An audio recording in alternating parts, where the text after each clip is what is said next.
I'm Count Weiland.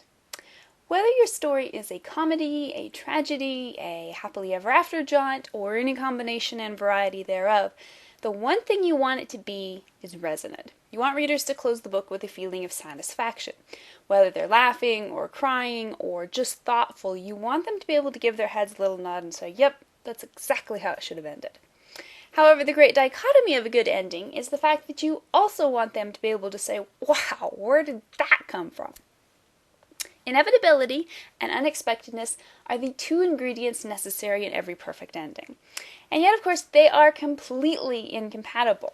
How do you give readers the ending they're expecting while still keeping it from being predictable?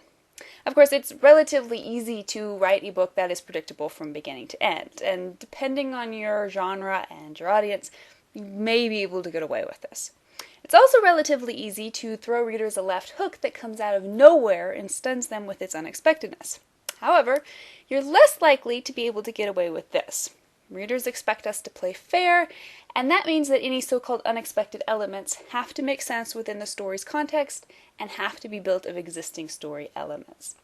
The trick to successfully combining inevitability and unexpectedness lies primarily in two different factors: foreshadowing and complications.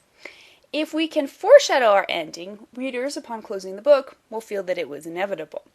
If we can combine that foreshadowing with enough logical plot complications to distract the reader, we can present them with the possibility of so many potential outcomes that they'll never be able to foretell the one we finally give them. It's a delicate balance, but getting it right can make all the difference in the success of your story.